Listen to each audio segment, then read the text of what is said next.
Good evening, everyone. I am C. Santosh Runka, moderator of this VCM. We are delighted to welcome you all to this VCM, which is being organized by Committee on Commercial and Economic Laws and the Economic Advisory Committee of the Institute of Chartered Accountants of India. It is my pleasure to be a moderator for this session on VCM on governance through digitalization and opportunity in merger and acquisition, amalgamation. In a short while, we'll start the VCM, but before that, I would like to apprise you about the activities of the Committee on Commercial and Economic Law and Economics and Advisory. The committee, in line with one of the Institute objectives, partners in national building, and with a vision to contribute to economic development of India, aims to undertake such activities to technically equip and broaden the scope of expertise of our members, to enable them to derive advantage in the rapidly changing scenario and to enable the members to render various business advisory and support services. So our first speaker for the day is Sri C.A. Manish Pipalia, and I'd like to briefly introduce Mr. Pipalia to the audience. C.A. Manish Pipalia is a chartered accountant by profession, no doubt about it. He has graduated in commerce with major subject being financial accounts and auditing from the University of Bombay. He is also a certified Drucker curriculum trainer and certified Drucker management part trainer. During his 28 years of professional experience, he has contributed to the establishment and institutionalization of risk management and internal control system and procedures in large and medium scale organizations in India. He is regularly invited to present papers and speak at various conferences and seminars on various professional subjects like risk management, internal control, corporate governance, assurance, CAD, etc. He has also served as faculty at the Internal Audit Studies course of Bombay Chartered Accountants Society. So friends, the subject on which your C.A. Manish Pipalia is going to speak is a very important subject because digitalization has become the order of the day. I'll just take 1 minute of you to say that UPI saw a 9-fold transaction volume increase in the past 3 years, from 5 billion transaction in financial year 19 to about 46 billion in financial year 22, and accounting for more than 60% of the non-cash volume transaction in financial 22. So digitalization is tapping even the smallest of the smallest payments made by the community. And you'll be surprised to know that it is Indian digital payments market is expected to triple to upon 10 million by 2026, which is confirmed by a study by the Boston Consulting Group. Presently, 40% of all transfers are digital, and in 2021, 3 trillion transfers were processed. With this small observation, I'll request C.A. Manish Pipalia to start his deliberation. Thank you, Santoshji, for that kind introduction. And good afternoon to everyone on the meeting today. Very warm welcome to all of you. I'm going to be talking about digitalization today in general and how exactly it is going to impact corporates. I'll share my screen and the points of discussion that I have today.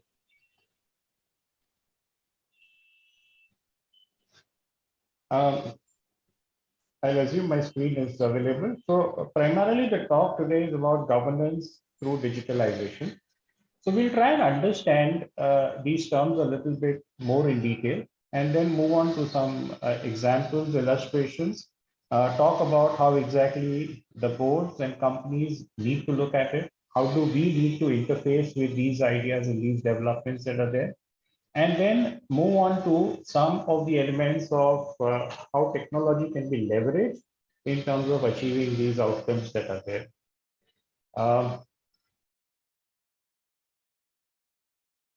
So essentially, when we talk about governance, right, what is governance? If you look at the OECD definition of governance, it talks about two broad elements. It talks about governance being a set of relationships. So here we are going to be talking about all our stakeholders who are there. So whether it's the company management, the board, the shareholders, and all the other stakeholders together. So it's about this set of relationships. How exactly are we really developing them? How are we maintaining them? And how are we growing them? So that's one element or outcome that is associated with governance.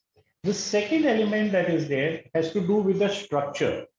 So when we talk about governance, we talk about boards, we talk about committees, we talk about, as we are all familiar with risk management and IFC and so on and so forth. The whole idea being that how are we really engineered, let me put it that way, towards success, towards achieving the objectives that we are expected to achieve, and how do we ensure that the performance is consistent over a period of time. So it is in these two set of, I would say, ideas that we need to look at. We need to look at governance, a set of relationships, and the structure that is being put in place to establish that overall effectiveness of the business is ensured, or of governance in general is ensured. Now, if you look at the second element, why do we say that governance is required?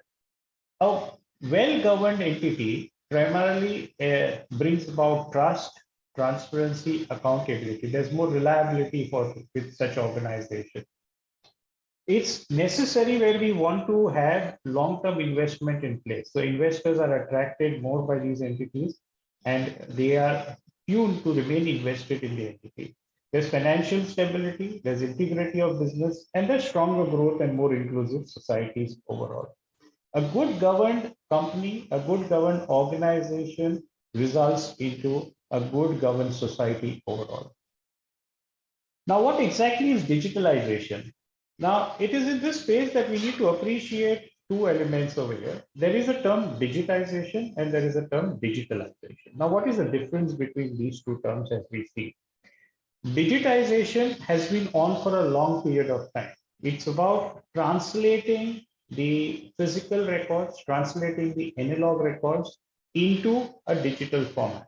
So we would be scanning documents on, we would be converting documents into searchable databases and so on and so forth. So digitization as a concept has been operating for a long period of time. Today, what we are talking about is digitalization.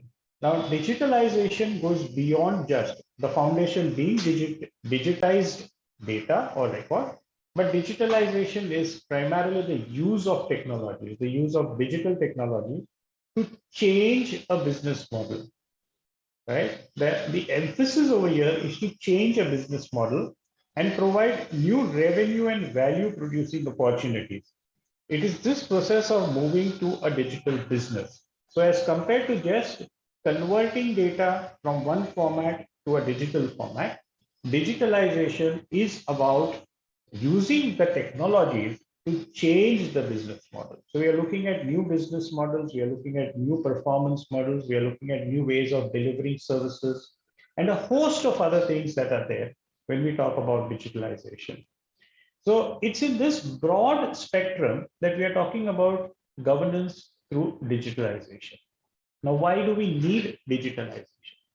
I remember going back to the early 90s when we started talking about data analysis, and there were not very many organizations who really believed in or thought about data analytics. ठीक है, अच्छा है, होना चाहिए, it should be there, good to have. But there were very few organizations who are really willing to start thinking about data analytics. Now, the reason why I'm taking data analytics as an example over here is that digitalization is primarily using technologies for deliveries. Data analytics is primarily an introductory sort of a stage wherein the mindset of the users is changing from following a manual work methodology towards working with data to achieve business objectives. And that's where it's the basic stepping stone over there.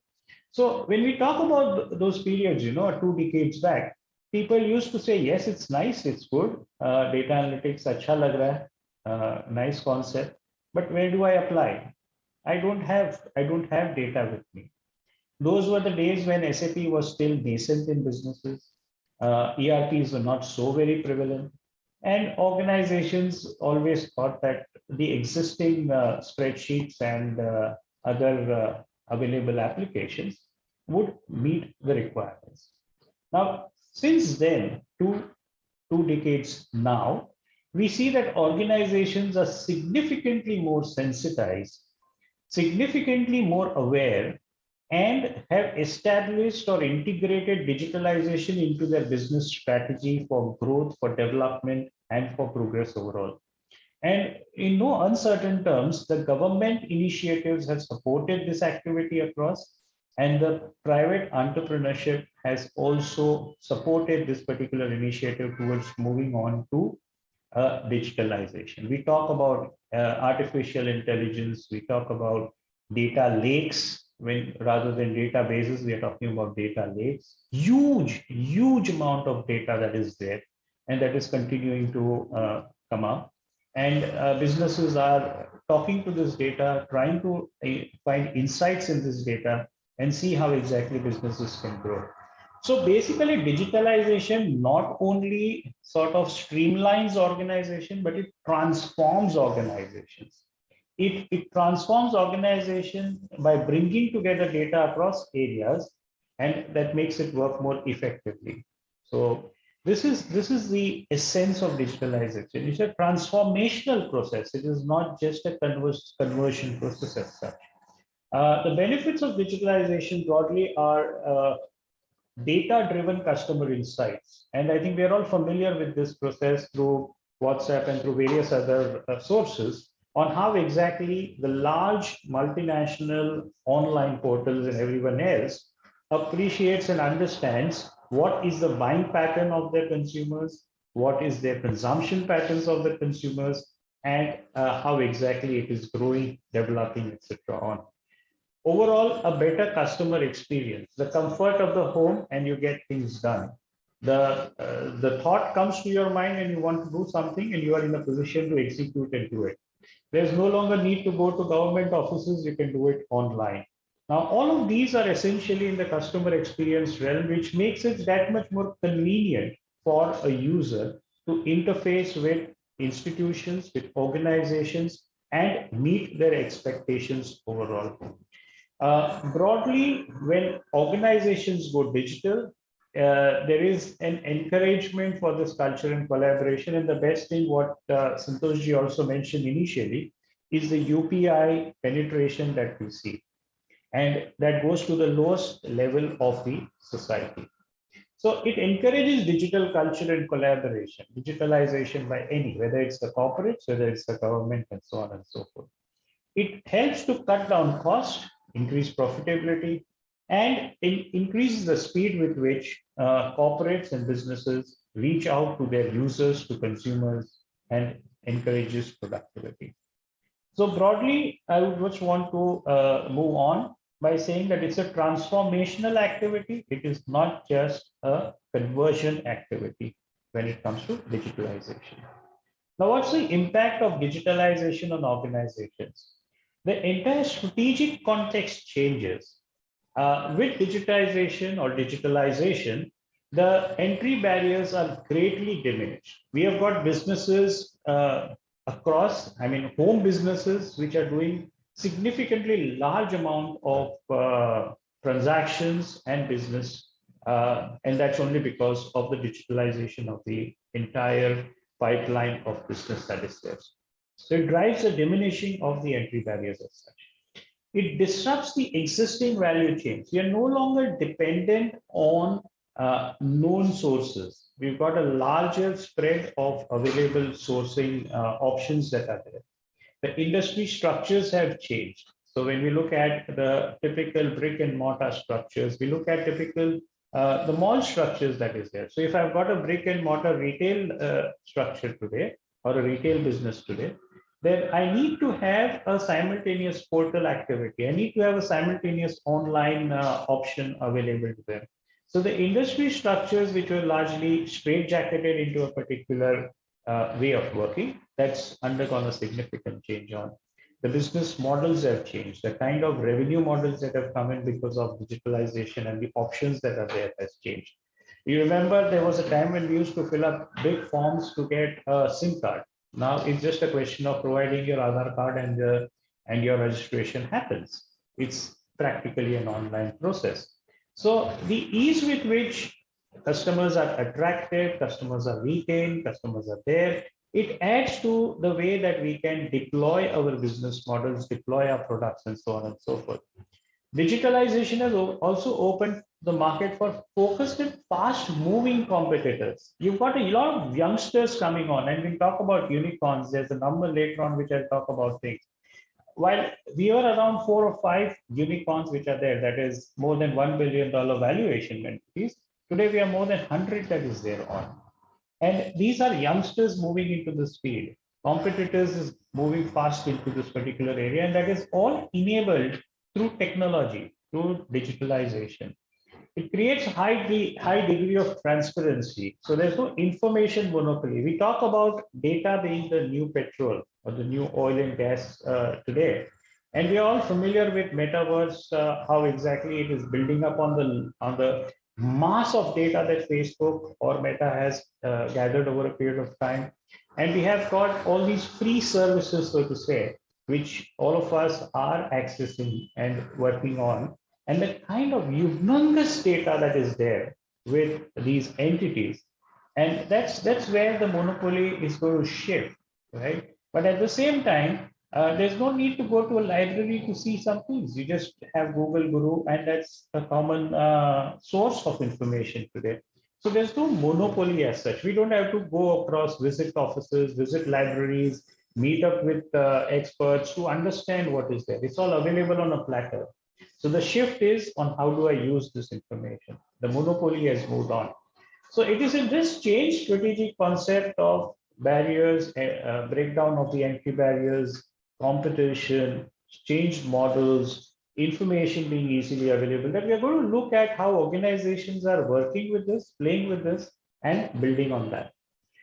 So how do we leverage the new opportunities that are coming on through the online collaboration, right? We've got social networks, media. It allows the organizations to take the advantage of the crowd. I mean, who could have thought about crowd financing at a point of time? You put in just an idea and you say that this is something what I have. Would you be interested? And you've got people willing to put their risk capital with you and say that, okay, fine, please take it. We are willing to subscribe to your ideas and so on. And that's something which is a power of social networks. And we are only going to see this becoming stronger and stronger and stronger, right? And in no I mean, say uncertain terms, metaverse and the possibility of such virtual creators, right, is going to become an acceptable norm as we go down in the near future.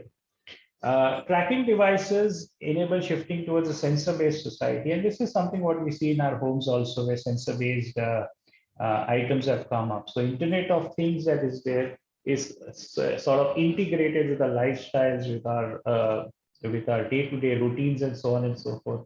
And how exactly does the IoT really interact, and so on and so forth. So these are certain new opportunities through online collaboration that comes up, and that's where we look at it. The organizational boundaries have disappeared, right?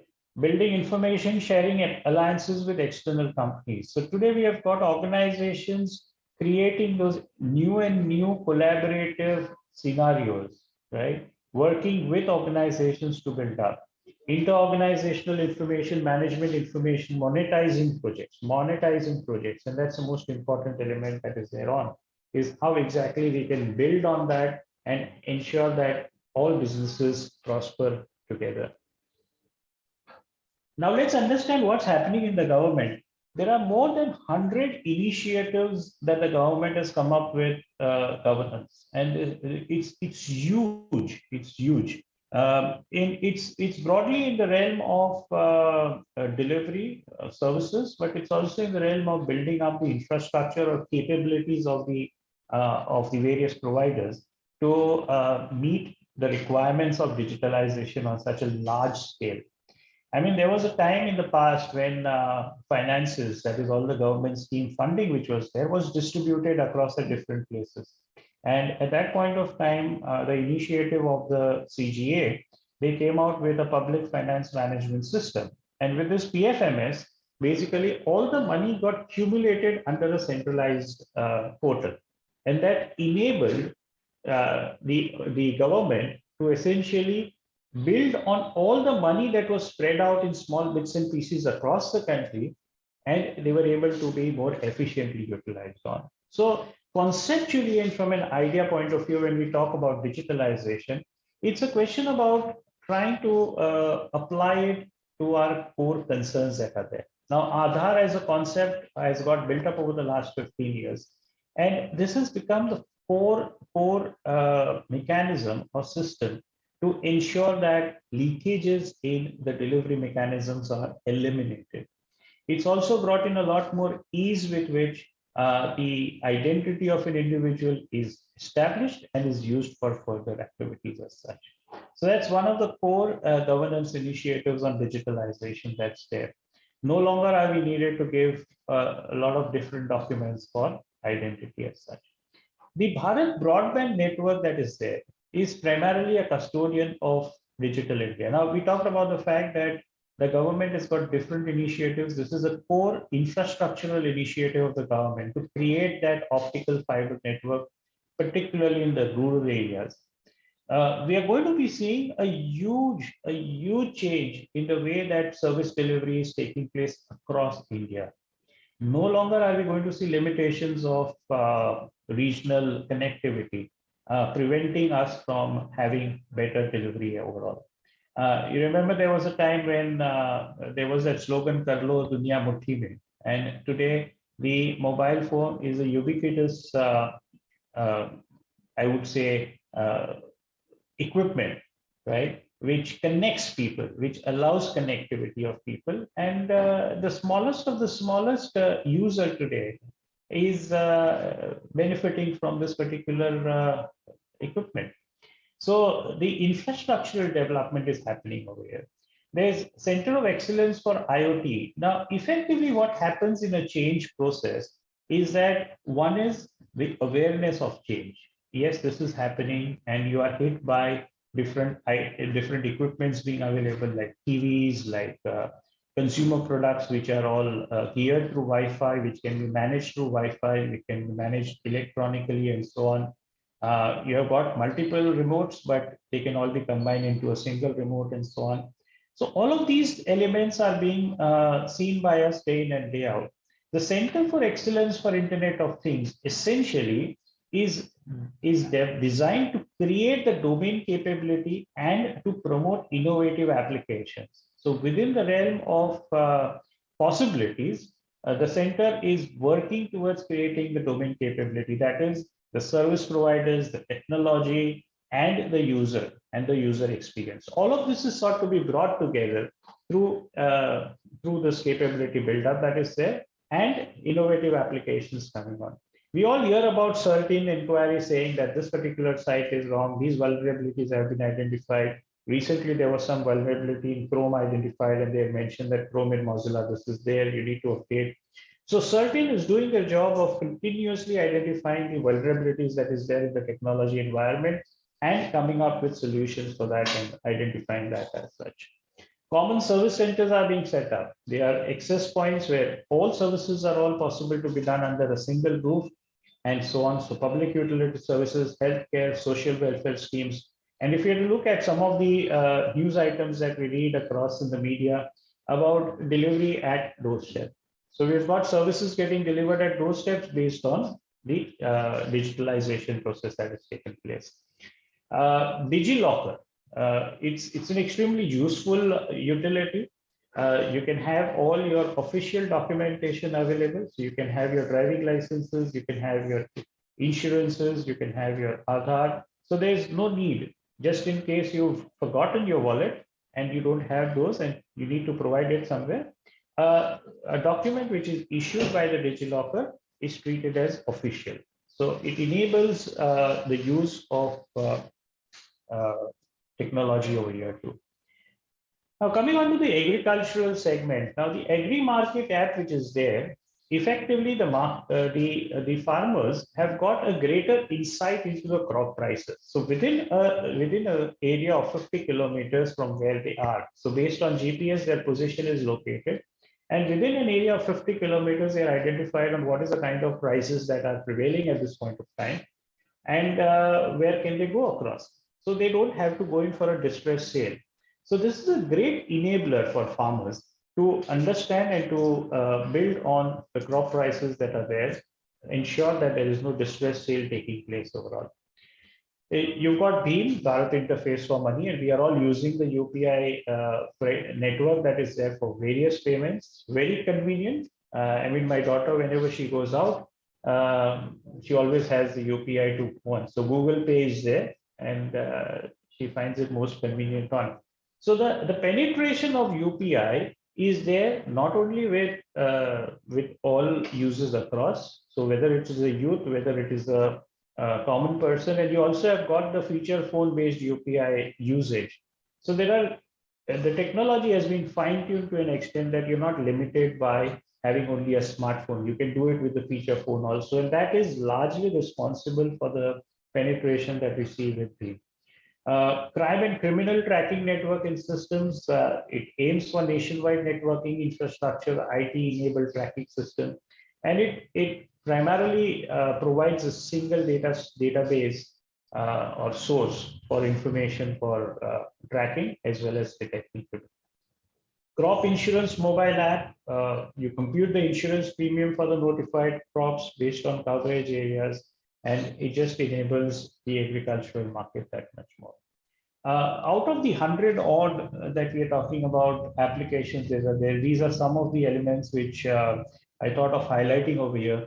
There are several others which are there, and there would be the government side which talks about digitalization and the applications and so on.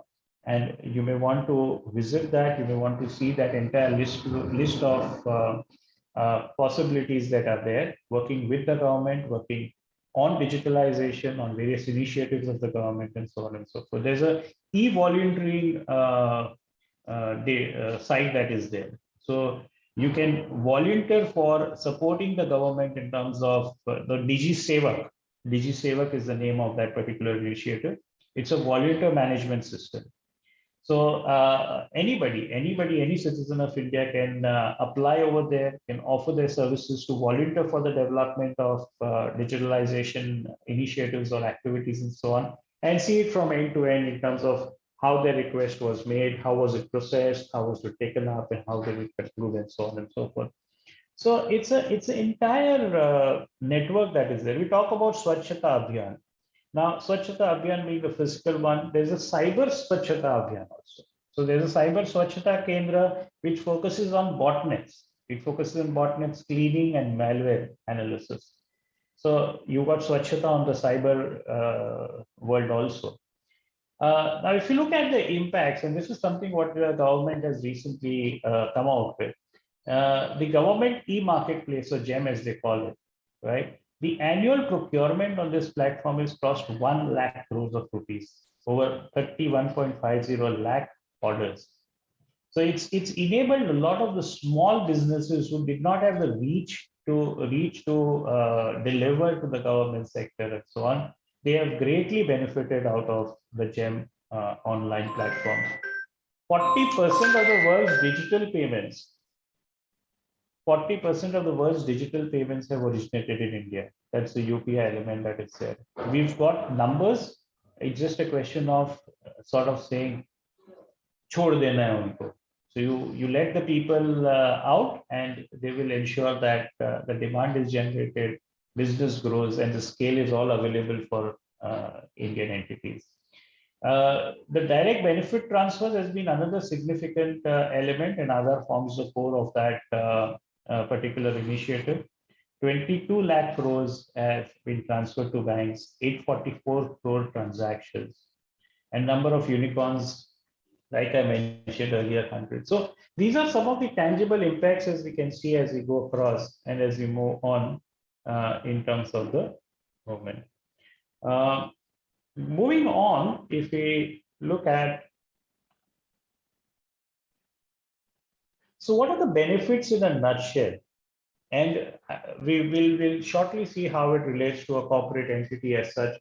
There's greater innovation. There's greater innovation in terms of how businesses can benefit. Customer engagements are improved. Responsiveness is greater, right? No longer can you say that we'll come back to you tomorrow and so on. What's the problem? You've got all connectivity here. You've got access to the database.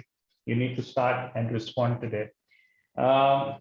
Work-life balance is a different topic. I'm not getting into that, but digitalization ensures increased responsiveness. There's more resiliency. You're no longer with cloud computing, you're no longer limited to that physical world and the physical safety of data. Your data is stored at most secure environments, and you are there ready to come back from any crisis situations in a short span of time. We remember the days way back on the tsunami and so on, where certain server locations in Chennai were impacted. And that is all to recover took the organization some time on that front. There's increased efficiency and productivity. There's a faster time to market, so there's increased revenue, there's better resource management, and so on. Overall, there's greater agility on that front.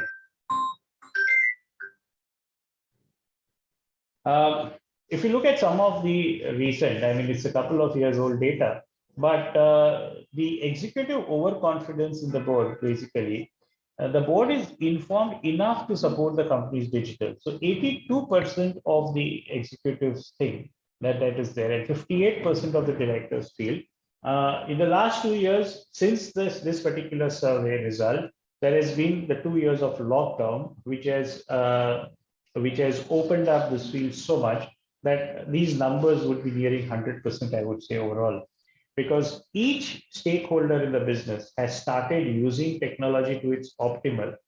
And the forum that we are using today in terms of the presentation, the kind of dissemination of information that has taken place through such virtual meetings across, right, would simply not have been possible if the lockdown would not have happened. We would still have been sitting across and saying, let's have a physical meet. And that limits not just the users. So if we are around 800 plus attendees on this particular program, and I'm sure that they are all over India, what are we really looking at? We are basically looking at the immense spread of information that's there. No longer are my co-brothers in the profession are going to be limited for growth due to not availability of information, not having the time to go to a larger center, attend an interesting event, and then come back.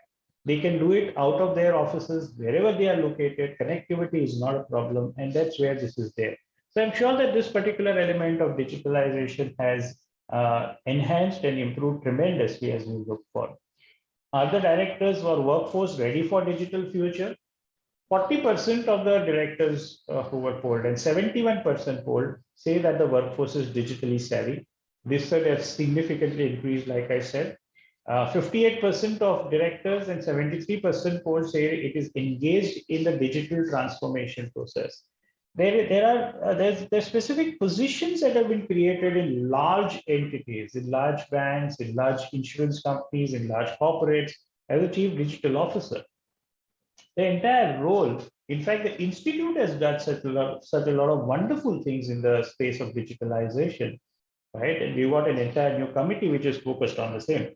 And they are building upon all these things. So there is this great tsunami, great flow of digitalization that we are seeing across everything that we are doing. Are we looking at any barriers to upskilling? 34% of the directors polled cite difficulty in changing the leadership mindset and the standard processes. 34% of the directors polled and 42% polled cite lack of time. And 48% cite lack of strategic focus on training. So again, this is a 2020 survey. I'm sure that a 2022 survey would have significantly more numbers who are saying that the mindset is better. There's adequate time to do what we want to do now, and there's a lot of training that has taken place since then. Let's understand what are the considerations for the boards on digital enablement, right? We need to appreciate the technologies in place and the new technologies on the horizon. Today, when we talk about the current technologies, I would say metaverse is a relatively new technology. It's not on the horizon; it's already there, but it's there. The exploitation of the technology and the benefit of the technology is yet to be seen and yet to flow in. But get smarter about the current technologies in place. How do we look at the social media being tagged for business growth? How are we looking at artificial intelligence being utilized on that? How are we looking at the use of bots and the use of the other related technologies helping us to understand and appreciate things on? How are we using them to engage with our users, right? How are we focusing on getting information from the items that we are delivering, the usage of those items, and so on and so forth? And based on that data, how are we really arranging ourselves or organizing ourselves to set up our research and development activities in a way that we come out with innovative new products which are much more customer friendly, user friendly, and enhances their use as such. So get smarter about the current technologies in place and new technologies on the horizon. What are we looking at? How can we leverage the cloud technologies? How can we leverage the AI technologies that are in place on? Where all can we deploy the AI technologies for business growth? How can we integrate that into our routine and day-to-day activities as such? What kind of technology growth are we seeing, so on and so forth? So it's very important to get smarter about these technologies and to build on that on. Task working groups or committees with identifying the risk and rewards of applying these new technologies to board operations. Friends, a number of boards, as we see, have moved on to digital board papers, have moved on to have gone away from paper, and that's possible because of the digitization of the information and digitalization of the entire process of working. So all your board papers are available in soft copy. In fact, recently, as we had seen, the UP legislature also has gone in for only electronic paperwork and so on and so forth. So that's the governance part of it from a board point of view. But most important is how exactly by applying these technologies are we improving the communication with the boards? Are we engaging the board more and more to build on their expertise on things that have to be done and so on and so forth? Be clear on what problems you're trying to solve. It's a nice buzzword to have digitalization, but what are the problems that we are trying to solve as a result of that? The fundamental starting point is what is the problem? Definition of the problem. And once we are clear with that, then it's a question of becoming the cook or the head chef and saying that, okay, what are the ingredients that I have over here? What's the technology I have? What is the kind of manpower resources that I have? What are the skill sets that I have? And how exactly we can bring all this together and cook a good meal, right? But that depends upon the problems that you're trying to solve. If I am having a guest who does not like spicy food, and if I create something which is spicy, right, that doesn't meet him. So the starting point necessarily has to be the problems that we are trying to solve. So having identified that, we then pull together all these things, the technology, the skill sets and everything, and then address the problem at hand. We work with the management to define the boundary between oversight and decision making amid the implementation of the new technologies. So when we talk about risk management, right? When we talk about decision making, it's all about risk management. It's about saying that how well are we really taking calls, taking decisions based on information, data that is available, and so on. Decisions a lot to do with finally a gut feel, right? But not always. We are talking about standardizing the process of decision making, ensuring that the decision maker, not just at the business owner level or at the board level, but also at the second and the third rung, are having adequate supportive information and data to take a call and to build on that, right? So work with the management to define the boundary. Where are we going to oversight? What kind of information are we going to receive? How are we going to take a decision and take them forward and so on and so on. So amid this implementation of new technology, very important to have this in place. Put proper training mechanism in place to get board members up to speed on new technology investments. I think it's very important. Board members today have got the experience behind them, have got that insight behind them on what was planned and what happened, right? So there's a lot of experience which the board members have. Now, when it comes to, I would say, exploding this information, exploding this experience, given the technology that is available and so on and so forth, it's very important for them to appreciate the, I would say, the pitfalls of the technology investments, but more than that, ensuring that their visualization on possibilities increases, because the board members are rightly placed to take the most important strategic risk. Remember, we talked about the fact that digitalization is a transformational process. Now, in a transformational process, and we are talking about how exactly the business lines are going to change, how businesses are going to change, how revenue models are going to change, the board members need to be adequately informed, right? So that they're in a position to correlate the changes that are taking place with the business requirements, with the growth that is there, and what's happening around the world. We are no longer limited to a single geography today, right? So it's very important to put proper training mechanisms. What is the element that we are training the board members on? How are we ensuring that this is translating into decision making? The CEO, the CEO needs to set the agenda. They need to include the elements in the agenda to build on that. That needs to come up. Engage in dialogue with industry associations about digitizing the board processes. There needs to be a dialogue. So how exactly can we digitize? Because digitization is the first step of having the data in a form which can be used on. So once digitized, we are in a better position to build on that. And that's where we are engaging in the dialogue with industry associations about all this. So these are some of the key considerations for boards. So we need to look at effectively, if you look at all of these, it's a question about what are the technologies, what are the technologies that are likely to come up, right? How are we going to build on these technologies related to our business models, to the revenue models that we have and so on? How can we leverage the technologies towards that? How can we improve our operations? But primarily, what is the problem, right? We need to start with that one. With that, we broadly have covered up one element of the things, and that's about digitalization and governance. Now, like I mentioned, when we talk about digitalizations, we start thinking about analytics, we start thinking about robotic process automation, we start thinking about artificial intelligence, blockchain.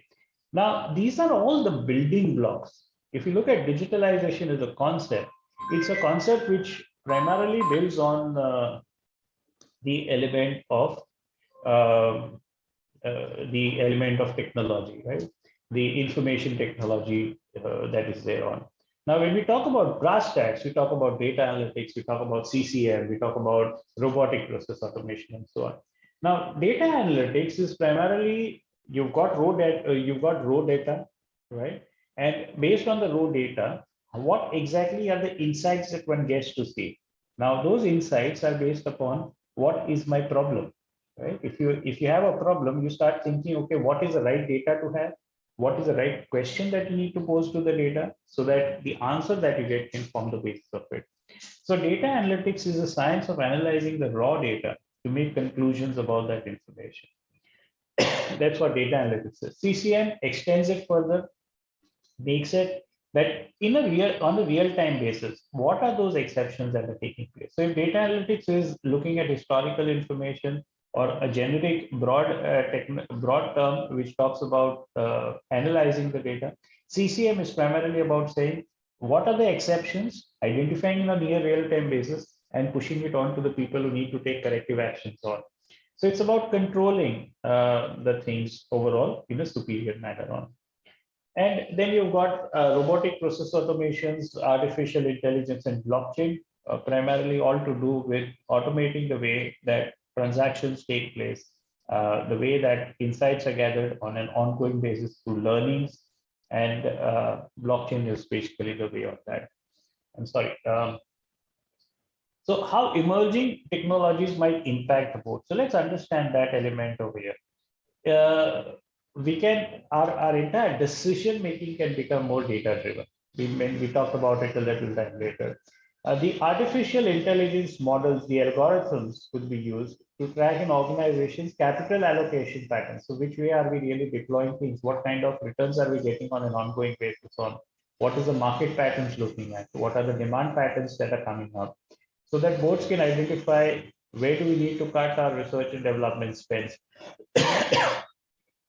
While most competitors are increasing it, but it's more about looking out into the future. It's more about looking out the horizon and seeing what kind of changes are taking place and so on and so forth, and then building on that. Where should I invest, right? How should I protect my market share? Where should I invest? And that's something what we can get to know about it. Greater transparency into underlying data such as risk or performance data to support effective management decision making. So it's again coming back to data, the availability of data that is there. And using the advanced technology to access, collate, analyze, and communicate information. So it's about strengthening the decision making of the board, right? The whole emphasis is on gut feel, intuition, past experience. हमारे जमाने में ऐसा होता था, with आगे के जमाने में क्या होने वाला है, what kind of technology is going to get leveraged, how is it there, what are the new people thinking on. So this entire thought process of rather I would say surfing, right? I would say surfing this technology revolution that we are seeing today is something what boards need to start looking at and building on and so on and so forth. And that's where we are looking at the boards building on the same. Now, how can they help the digital transformation? What are the implications of technology? Very important. The complexity and speed of change, right? The complexity and speed of the change basically drives or will drive the board directors to start looking at this strategic priority on a much more, I would say, dynamic basis, right? It's not going to be something which I'm going to just define it one day and sit for decades together, sitting back and getting the benefits of that. Technology changing so very frequently and so very fast. It's a question about unlocking new revenue sources and models and building on and sustaining the competitive advantage on an ongoing basis.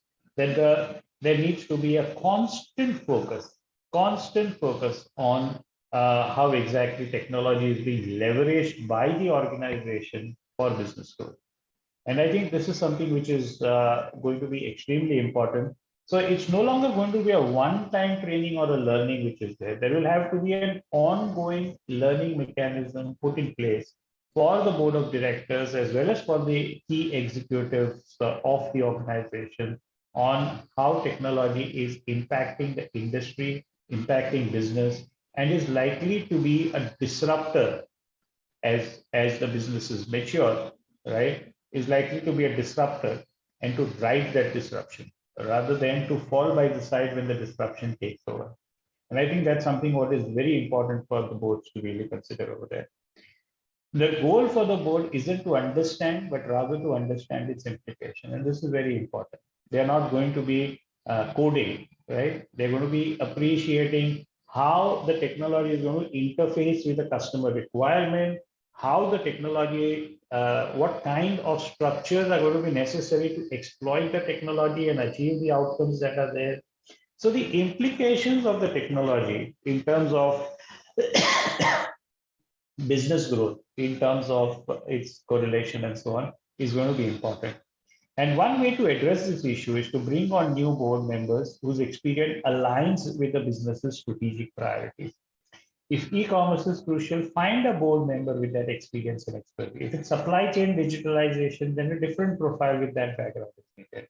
So the whole idea is to bring this element in, to bring this expertise in, so that we could work on that further on. Right. So overall, it's a question about understanding technology, right? Understanding the market realities as they are dynamically changing, and having the source of it and looking at that information, how best we can exploit that. How does the business create value, right? We talked about transformation, and that's what we are saying, that it should transform the business into, transform the way that the business is creating value, scale, right? It should be, these initiatives should have the potential to influence the operating profits positively, to see a significant growth in terms of the contribution of such initiatives to the growth. The board can make sure that the management is exploring ways to tap technology to create new sources of value, right? What are going to be the channels of earnings that we are looking at? How are they happening? How are the different initiatives supporting the increase of values and so on and so forth? And this is a long-term commitment. Any transformational activity is a long-term commitment. And like we said, it's a dynamic world. It is not that I've taken a call today and that I'm going to be reaping the benefits over a longer period of time. I may need to tweak the whole thing on. So as we say with any good risk management process in place, we talk about the fact that you take a decision, you implement the decision, you monitor the impact, and you be ready to adapt. And that adaptation phase is what really defines the success of any good decision-making system. So here also it's a question about digital transformation requiring long-term commitment to reap full rewards they can deliver. Boards must press their chief executive officers to make sufficient expenditure for long-term sustainability. And we look at a lot of these things as we are moving ahead. We talk about things and so on and so forth. You need to track whether the digital transformation is working, right? So how do we track it? So there's some kind of dashboard to review the metrics, review what's happening and so on. The metrics that we are using today does not show whether digital is happening. So you need to change. You need to have a new set of metrics that is on. Facilitate a framework to build, monitor, and track return of digital and technical investments. How quickly ideas are translated to frontline tools meaning use in the field, and how are they really paying back on that front, right? Get expansive about talent. We need to regularly search for senior leadership on the progress made in developing the digital talent, what kind of changes are taking place. Because few companies will be able to hire their way to victory, upgrading must be a core pillar of the business program. Right? Getting the right resource from the market would not always be easy. So we need to identify the talent pool within the organization who can be doing that. And boards can help companies move past outdated training approaches and push senior management to develop targeted learning journeys. It's about change. And as we are all familiar with, we don't change so fast. Human beings don't change as fast unless there is a fire. Building that fire, ensuring that the fire is lit, ensuring that the fire makes people to move and makes people to learn, makes people move ahead is what really needs to be there. And which direction you want them to move, which direction you want them to learn and grow is what the boards need to really start thinking about. Manish ji, sorry, Yes. we are running again. Running This is the against last time. point. This is the last point that I wanted to make, and then Sure. Understanding where the non-traditional emerging threats are, boards will need to expand their view of where threats exist and digital businesses migrate into the new. So we need to think about that. And we can press the executive teams to understand where digital-driven threats emerge from and how quickly they can navigate to mitigate from these threats. So I think I'll skip this. I'll end my talk over here. Primarily, just to summarize, technology is here. Technology is very quickly invading our traditional thought processes, the way that we are doing business, the way that we are interfacing with various components of the business. And we need to leverage, we need to ride this particular wave for success. Thank you. Thank you. So now we'll have a question and answer session. The questions which have come to the committee, that will be put forth for your answer.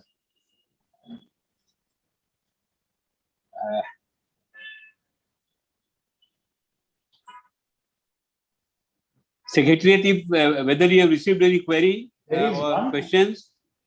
There's one question on the chat. Yeah. There's a question from Meena Veraval. How UPI and featured mobile works? I would suggest a Google. I would suggest a Google for that question. There is a process by which you go in and put in some commands for it to work on, but I would suggest a Google for that. The second question is, due to CCM, is there a need of concurrent auditor? No, there is no need for a concurrent auditor. When we talk about continuous control monitoring, what happens is that the exception in each of the control of the process that is there, right? It basically gets identified and shared. Now, whom does it get shared to will decide how it works. So a basic element gets shared to let's say the process owner, the person who is supposed to be controlling the things on. Then they can take corrective action and they can build on that and they can improve it on. So no, there is no need for a concurrent auditor. In fact, a continuous control monitoring element resides in the role of the CFO and not of the auditor, because it's the CEO and the CFO's role which is supposed to ensure compliance in place. There's this logistics company which have implemented a CCM. So when it comes to all the statutory compliances across their offices, branch offices across India, they get a report at the end of the day or the beginning of the next day in terms of what are the deviations for compliances that they had. And that has greatly strengthened their assurance on the compliance element for the statutory purposes. Second question is from CA Sefali Mathur, Jaipur. How does digitalization of business affect digitalization of accounts? How does digitization of business affect digitalization of accounts? Right. I think what we are looking at over here is digitization of business is essentially the process of translating your manual records, your physical records into an electronic format. So we have got all these document management systems to which the data is digitized and they are translated over there. Now, when it comes to digitization of accounts, no longer are we dependent on the box files and the documents available over there. So from a process of digitization of the accounts, if we are having a spread out entity, information flow can happen seamlessly and in real time practically to a centralized accounting center. So you can look at a centralization of the activity taking place with a better control on the information and the data that's transferring to the central location and to the updates that is taking place on. So digitization of business affect the digitization of accounts. I think this is how we would look at it, that with all your transactions which are digitized, it becomes easier for communicating it to the accounts as well as for storing it, retrieving it, and providing it to any reviewers at any point of time on.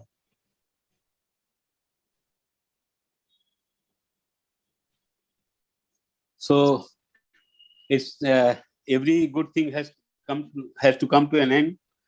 And I have 2 or 3 queries, Manishji, on this issue. Sure. One is the theft of personal data because of the digitalization, which is a very worrying factor. Right. So far, everybody is concerned. Right. And currently, I am told that KYC is one of the key bottlenecks, which is discouraging merchants and customers from signing up digital platforms and e-wallets. Right. I think with anything which is new, there is always that fear associated with it.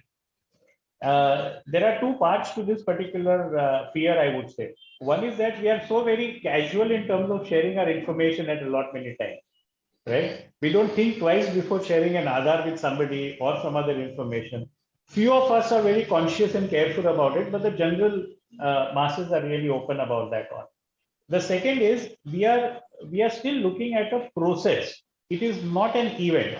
Digitalization and the increasing digitalization activities is a process. So we are passing through a phase wherein we are uncertain what is going to happen. Data safe rahega, nahi rahega, chori ho jayega, nahi hoga. So we are there in that particular phase of uncertainty, and it's only a question of continuous awareness that we are going to be able to build up a greater assurance amongst the users that we are working in a safe environment. And there are all these sort of initiatives which are seeking to ensure that data security is assured for all.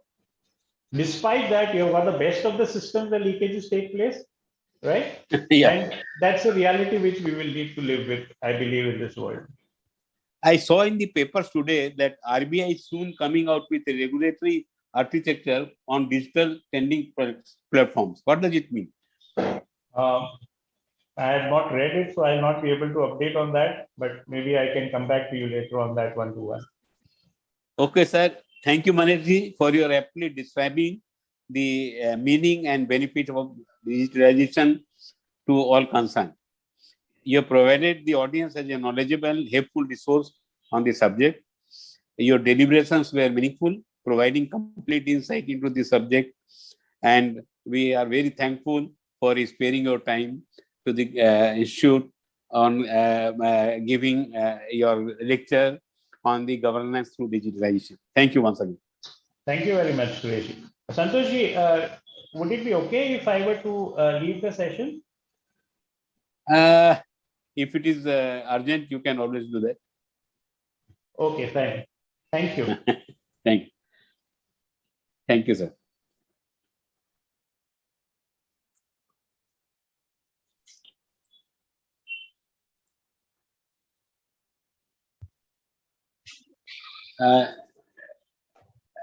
Now, we shall be dealing with opportunity in merger and acquisition, and the learned speaker is C.A. Paras Mittal. Mittalji, you are there? Yeah. You are there. Yes, sir. So before you start deliberation, I would like to introduce you to the audience. C.A. Paras Mittal is a chartered accountant. There is nothing to add when we say he's CA.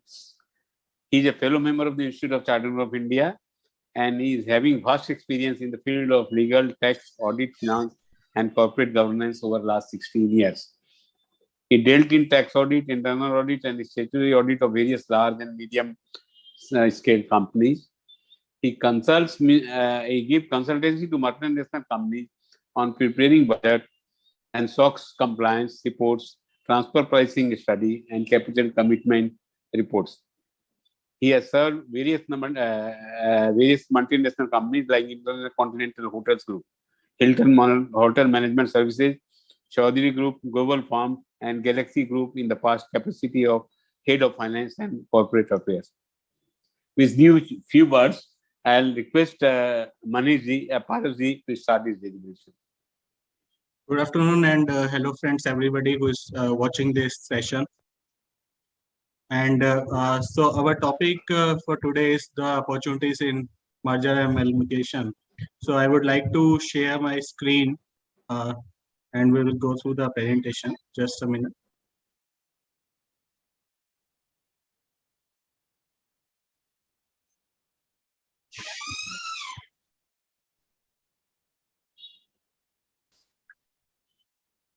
So I hope it's visible to everybody. Yeah. So we heard about mostly the two types in merger and amalgamation. When we talk, everybody came into his mind about the acquisitions. Acquisition is nothing like taking possession of some another business into themselves, and merger is like a full joining together of two entities into a merged entity. But there are many other forms of corporate restructuring which does not come in our mind. So today we will also cover some forms of other corporate restructuring, and especially these two forms is like most of the transactions are happening either in way of acquisition or merger.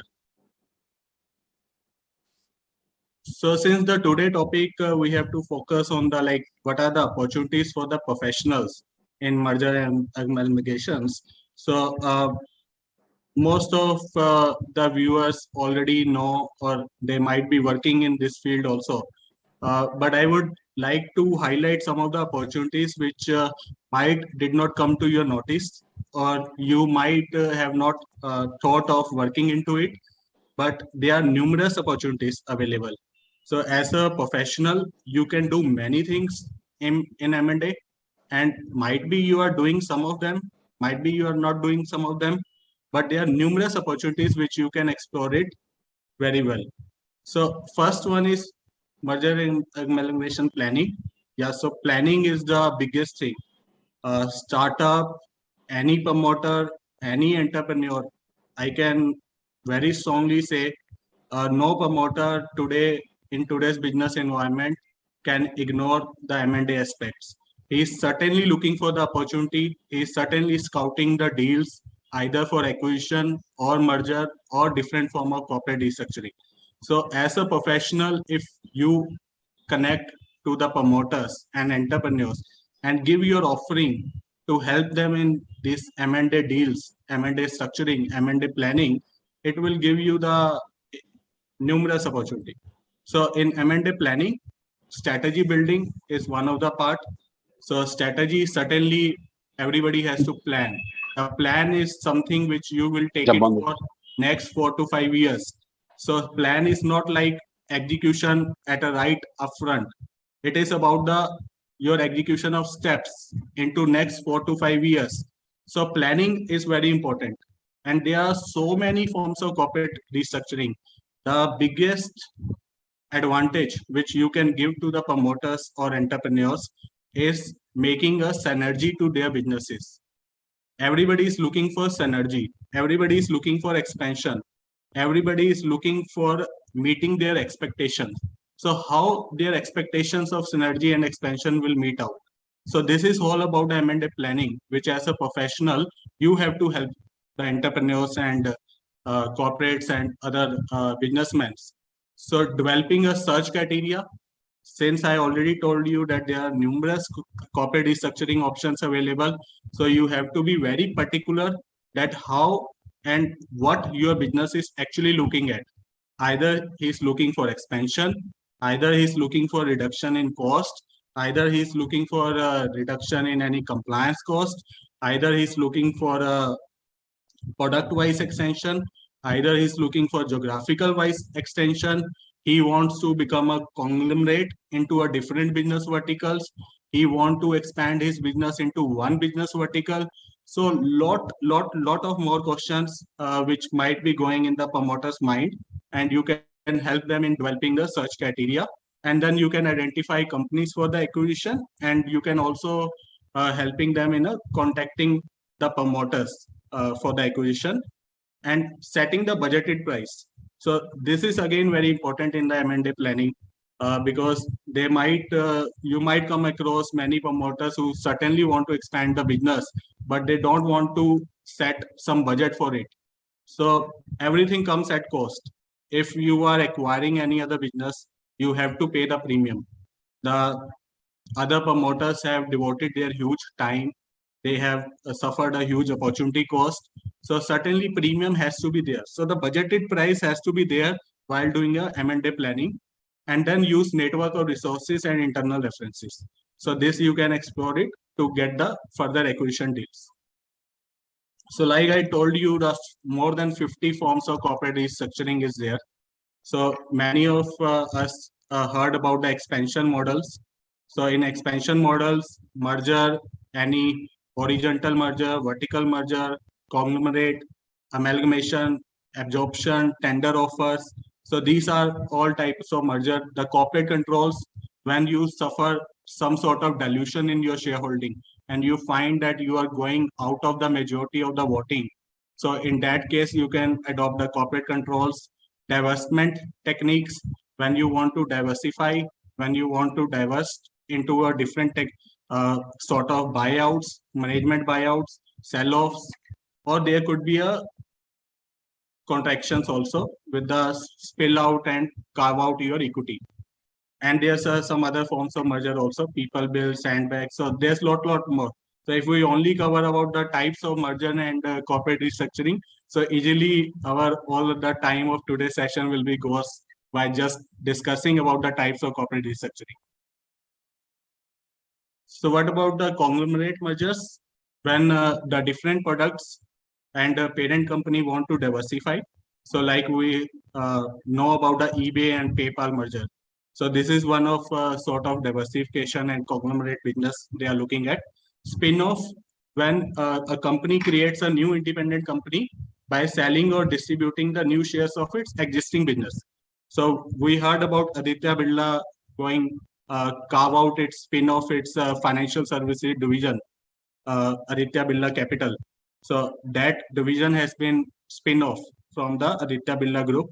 So this is the very famous spin-off merger which came into thing. Corporate controls, whenever they buy back their shares from the existing shareholders. So most of the public listed companies are doing this in order to get a more corporate control whenever they found that they are getting more and more diluted with the help of public getting more and more shareholding. So Wipro and TCS, we in every alternate year we heard about the buyback of shares from them. And divestment technique, management buyout, the company management team when purchase the asset and operations so that they can go in a private mode.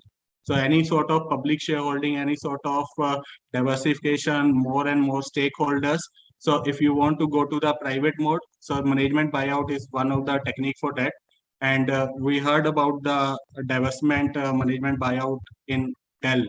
So Michael Dell, who is one of the management of a Dell company, have actually take over the Dell company.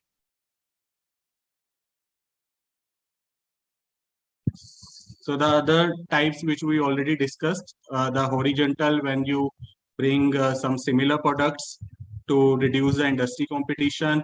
Vertical, when you go for the different products and services within a supply chain, within your own supply chain. Market extension, when you go into the different market to go the increase the customer base.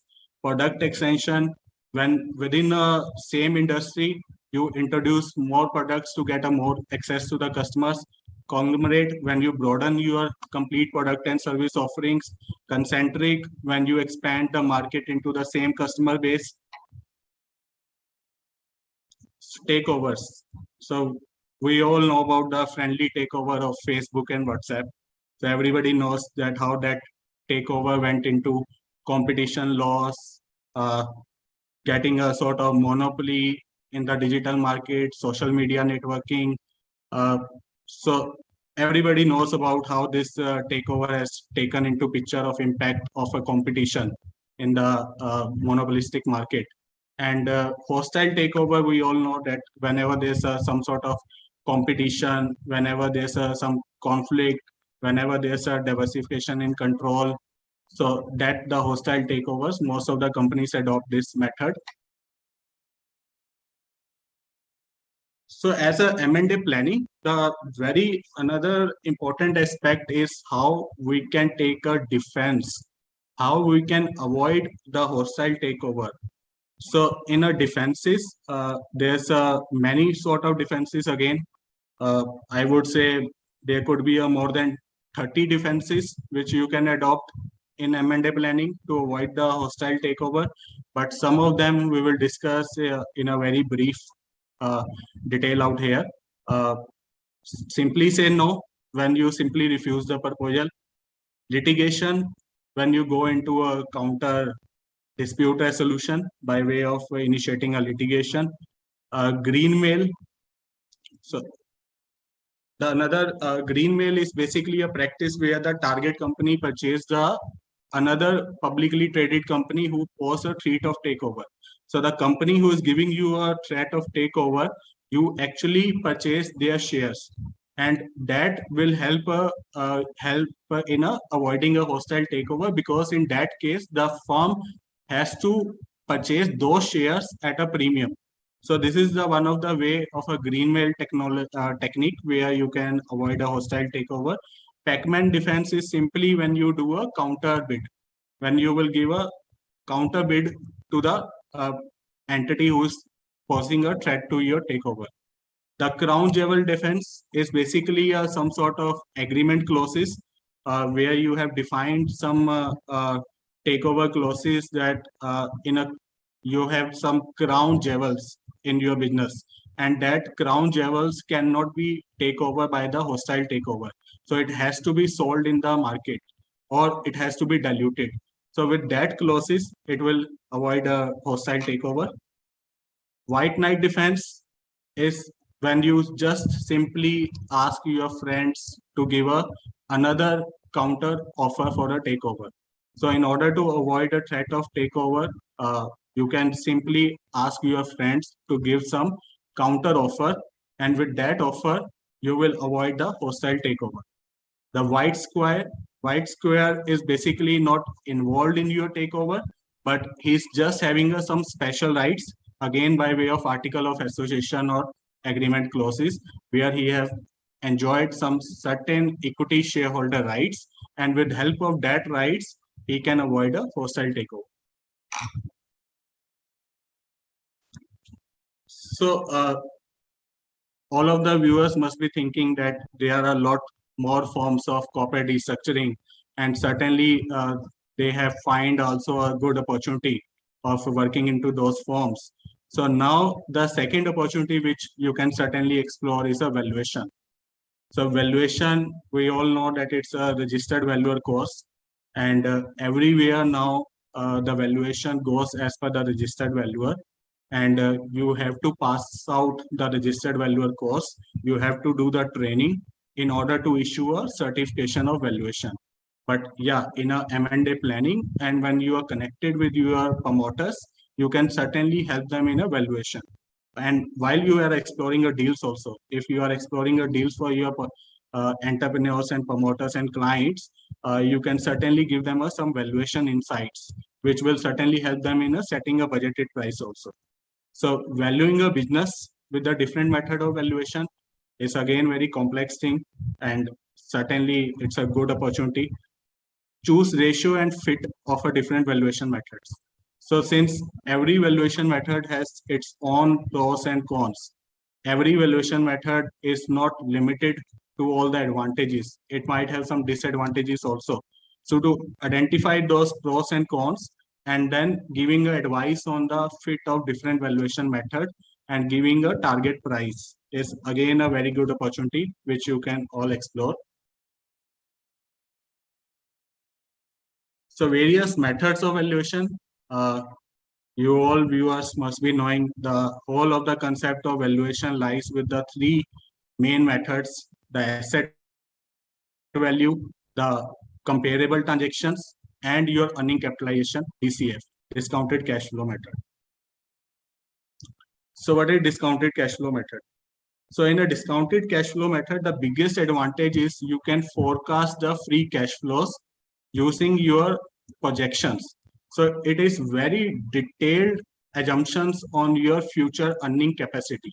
So once you will have a detailed assumptions and detailed criteria or projections of your future earning capability, you can forecast the free cash flows and then discount it to the present value using the company weighted average cost of capital. So we all know how the average cost of capital calculated: equity, debt, preference capital. So we will not be going much into the technicality details, because every opportunity which we are discussing today, so believe me, if you really want to work on that opportunity, it's so huge that even a 1 day or 2 day or even 5 day sessions will be very less to discuss a particular one opportunity. So, and particular about the valuation, it's a huge because there's startups, there's a manufacturing, there's a trading companies, there's service based companies, there are product based companies. So everybody has a different fit of a valuation method. Everybody has a different you can say pros and cons which will be fitted into. So how the discounted cash flow method, another importance is you can predict the cash flow, you can predict the quantum of cash flow, and the more and more predictable your business is, the more and more predictable your cash flows is, you will earn a higher value. So certainly the businesses who are looking at the higher value, they go for the discounted cash flow method. So the net asset value, it certainly depends on the cost which will incur in today's time in order to recreate the business. So it's a very simple concept of net asset value. that if you will recreate the business today, how much it will cost to you. So it is considering the market value. So most of the viewers might have a doubt that it is only the cost. No, it is not only the cost. It is a market value also. But yeah, it's your asset value. And certainly the intangible assets are also being considered. Your trademark, patents, secrets, designs, copyrights, you can certainly value it and put it in your net asset value method. And you can also determine goodwill, and you can also take a goodwill also into account. Comparable market value, market approach is mostly into a public listed companies where you have a trends, where you have a charts available for the last years, where you have a good amount of transactions to make understand the comparable value happened in the recent past. There are some other methods also to help into the comparable analysis, where the help of SIC codes, you can understand the volume of transactions happened in the recent past. There are many valuation databases. If I talk about the Prowess, Capline, these all database are giving you a good database to help you in analysis of a comparable transactions. So as we already discussed the pros and cons of net asset value method, where it disregards the company's prospective earning. So it's only work on the assets market value. Intangible assets, it's very difficult to compute. Opportunity cost, it's certainly ignored because in setting a business, there's a huge gestation period. So I came across one of the business in my recent past where we are advising them. It's into a hospitality, and they have taken the properties on the lease, and the lease amount which they are giving is certainly taking out all of their margins and revenue. So the lease rent only is so much huge because they have given a fixed commitment on the lease value. So we decided to restructure the transactions, and we taken out the new properties, or we give a sort of adjustments to the existing landowners also to restructure their method of a lease calculation. And we have introduced the lease calculation on the basis of revenue rather than the fixed commitment.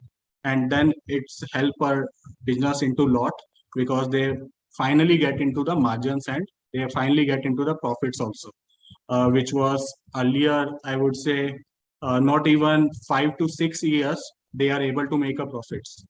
So this way of restructuring, this way of M&A planning, you can certainly advise to your promoter and clients and entrepreneurs, which will certainly help you a lot. The pros and cons of DCF valuation method.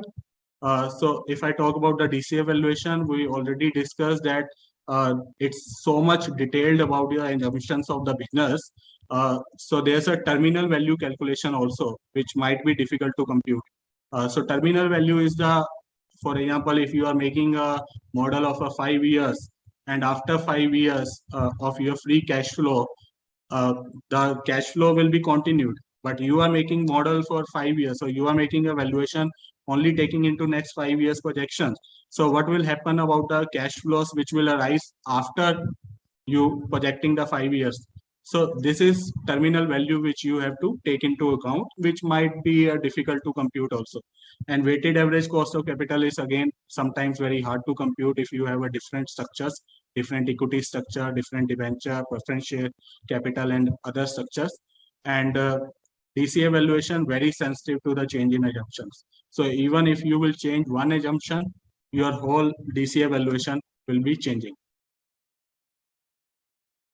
Market-based valuation method, it's certainly depend on the comparable. So you have a real data, it's straightforward, simple calculations, and authentic also. So most of the viewers have came across the recent queries on the fast track merger. So I must believe that everybody must be going across some of the companies who are into a huge compliance cost. They are not doing any business. or they are associated companies, or they have get into some sort of hierarchy structure of a holding and subsidiary relationship, and now they are thinking that how they will reduce the compliance cost, how they will reduce the operational staff cost, how they will reduce the manpower, admin, your office rent, your office expenses. So you can adopt a fast track merger. This is the very good opportunity which the professionals can work upon. So we will discuss about the procedure, compliance, forms, that valuation report you have to submit, auditing the financial statements, and liaising with the central government, which is a ROC here. So how is fast track merger defined? Yes, it's defined in section 233 of Companies Act. So it is a merger between two or more small companies, or holding and subsidiary, or between the startup companies. Very simplified procedure. We will discuss later on in the next slides. No judicial approval required. No NCLT is involved. No requirement of any special audit. No requirement to issue any public advertisement. Very less cost intensive, very less time consuming. There are many other initiatives which is being taken by the government in order to giving a exit route to the startup companies. So this fast track merger is also giving some exit route to the startup companies, some exit route to the dormant companies, some exit route to the companies which is only in the books, or you can say they are not doing any business, and they are just incurring the compliance cost. So this is again a very good opportunity available where you can help in the fast track mergers of the companies. You simply have to convene a board meeting. You have to send a notice of your proposed scheme, that how you will be doing, your statement of assets and liabilities, your auditor report, your declaration of solvency. So there should not be any pending dispute. You should be fully solvent. So it should not be a bankrupt sort of situation. You can convene general meeting. You can take the approval of the members, 90%. You can convene a meeting of creditors, and you can take approval of 90% of the creditors value, and simply submit your scheme to the central government along with all the documentation, and you can get the confirmation order and file the order with ROC. So this is very simplified procedure of a fast track merger. So what are the various forms which is involved in the fast track merger? The notice of the proposed scheme, which every company or all the involved companies has to give within 30 days. Declaration of solvency by convening the general meetings and getting all the approval. Copy of scheme which you have to submit within 7 days of your conclusion of meeting of our members and creditors. If you are taking it on a different days, different times, then you have to submit a CA 11 2 times. If you are doing on a 1 day and together, so you can simply submit the CA 111 on a only once, and confirmation order of central government, which will be coming in the C 8812 and INC 28, the filing of order with the ROC. And this has to be done by the transferee company within 30 days of the confirmation order. And this is taking a huge time, because when you file the order with ROC, they finally have to accept it, and this form has to be approved. So this is taking a huge time, and you have to liaison with the ROC. So we already discussed about the fast track merger. So now the another very, very important aspect, business planning. Business planning is not only, I would say, very important to the particularly M&A, but it is very particular for the every business. If you want to do a startup, if you want to run a startup, if you want to help your clients in setting a business, you can give a valuable inputs in a setting up of a business plan.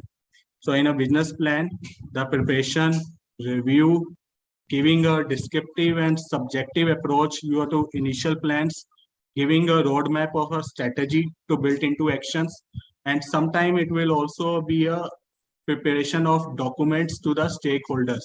And this will be a sort of document for you to present to your investors and stakeholders. There are many different models and canvases which you can use in order to present your data. I will give you some feel of some of the slides of one of the business plan which we worked into. So I would like to add a disclaimer here also. So whatever the opportunities we are discussing in this session, it's certainly we are working in those opportunities, and our firm is very well into providing the services of all those opportunities.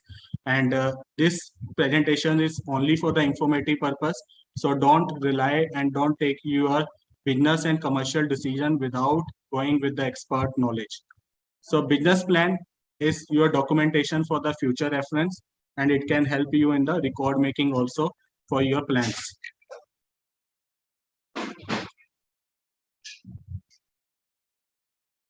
Okay, so this is called as a business model canvas. So business model canvas is basically giving you the 9 key elements. So 9 key elements you can give in a one slide, and it will help investor, stakeholder, JV partner, or your prospective merger partner to give a detailed insight about your business model, your key activities, what you are actually into, who all are your key partners, what are your value propositions, what sort of customer relationships, what sort of key resources you have, what sort of marketing channels you adopt, what sort of cost structures you have in your company, what sort of revenue streams you have in the company, what sort of customer segments you are dealing with. So all these 9 key elements you can put in a one slide, and this is called as a business model canvas sheet.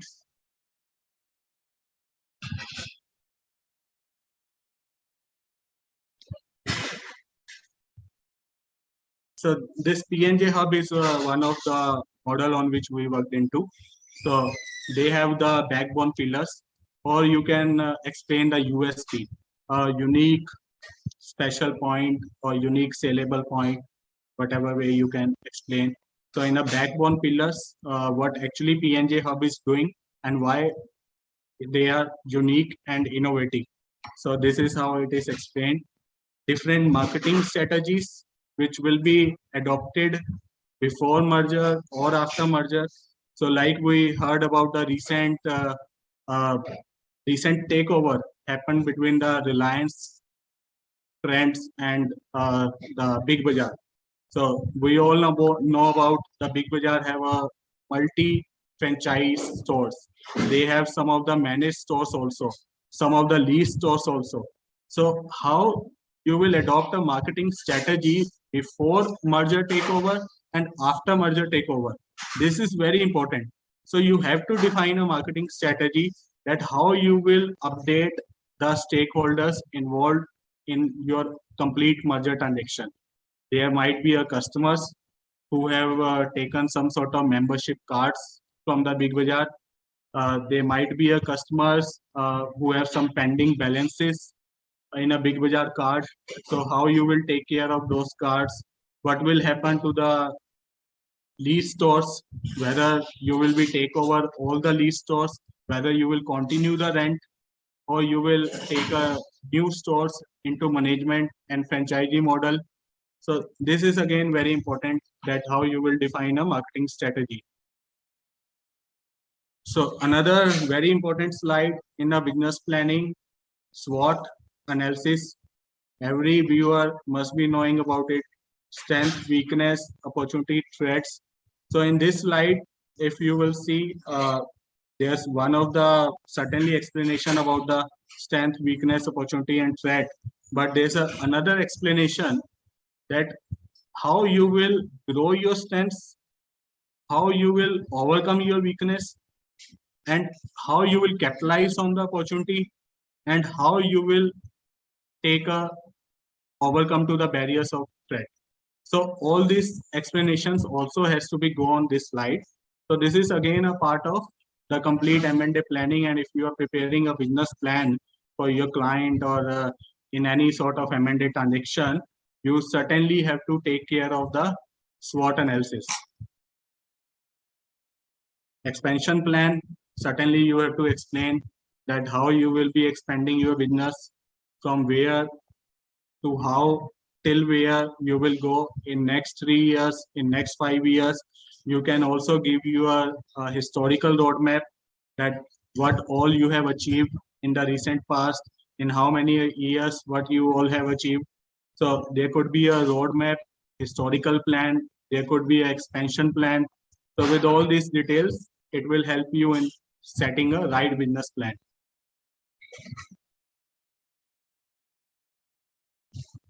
So we already discussed a lot of opportunities in M&A, and now the another important opportunity is due diligence and preparation of information memorandum.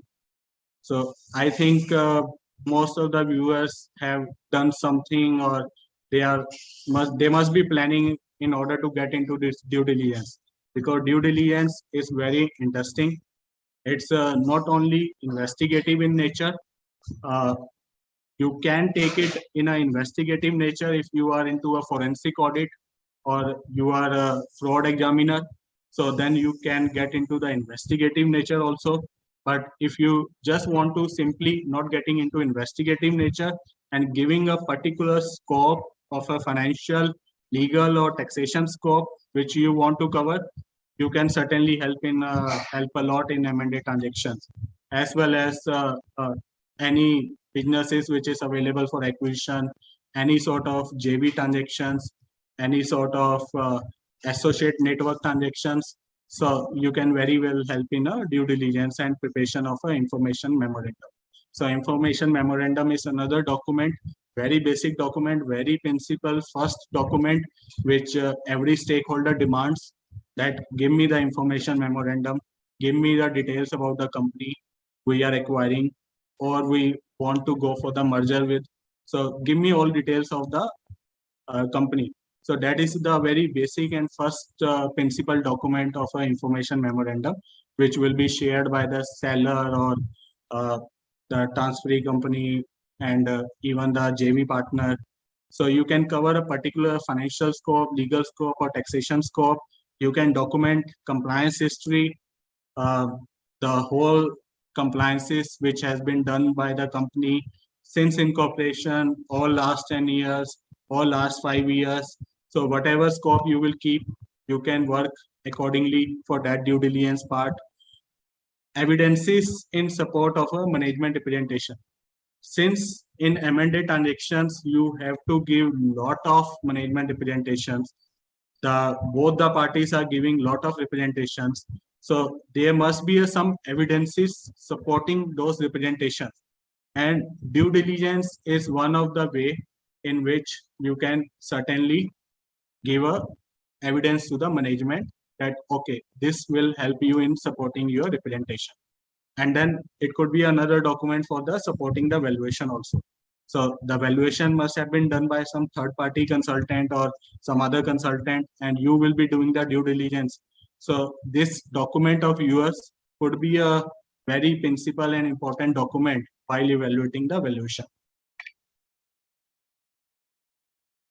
So what are the phases of a due diligence?